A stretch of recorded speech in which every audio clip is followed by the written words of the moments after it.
Dear student, তোমরা অনেকেই health and physical education বা কর্মশিক্ষা ও শারীরশিক্ষা পরীক্ষার বিষয়ে প্রশ্নগুলো কেমন আসে সেটা জানতে পারো না, বা কেমনভাবে পড়বে সেটা জানতে পারো না। তো দেখে নাও প্রথম এই প্রশ্নগুলোই তোমাদের যাদের পরীক্ষা এখনো হয়নি ক্লাস 7-এর, তারা এই প্রশ্নগুলো দেখে নাও।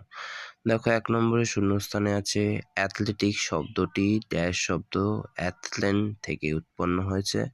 খ নম্বর গ্রিক শব্দ ড্যাশ থেকে জিমন্যাস্টিক কথাটি এসেছে। গ নম্বর দেখো জৈন ধর্ম ড্যাশ মূর্ত প্রতীক হিসেবে বিদ্যমান। ঘ নম্বর খেলা মানুষের ড্যাশ প্রবৃত্তি। 5 নম্বর দেখো নম্বরের ড্রিল হলো ড্যাশ শৃঙ্খলাবদ্ধ বিভিন্ন সৌন্দর্যমূলক ব্যায়ামের সমষ্টি। এটা তোমাদের সপ্তম শ্রেণীর যে শারীরশিক্ষা বই আছে সেখান থেকে প্রশ্নগুলো আছে, তোমরা সেটা ভালো করে দেখবে, তাহলে এই প্রশ্নগুলোর উত্তর সঠিকভাবে দিতে পারবে। 2 নম্বর দেখো সংক্ষিপ্ত প্রশ্ন দিয়েছে কতগুলো, 2 নম্বর করে। 1 নম্বর কয়ের দাগে দেখো লেখা আছে প্রত্যক্ষ বিনোদন কাকে বলে, উদাহরণ দাও। খ নম্বর সৃজনশীল বিনোদন কাকে বলে, উদাহরণ দাও। গ নম্বর শারীরশিক্ষার উদ্দেশ্যগুলো উল্লেখ করো। ঘ নম্বর শারীরিক প্রশিক্ষণের কতগুলো উদ্দেশ্য লেখো।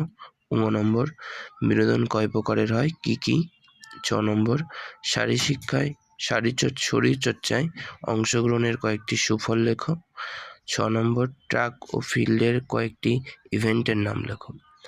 বর্গের 9 নম্বর জিমন্যাস্টিকের উপকারিতাগুলো লেখো। তো এই ছিল তোমাদের 15 নম্বরের স্বাস্থ্য শারীরশিক্ষা পরীক্ষার প্রশ্নপত্র আজকের।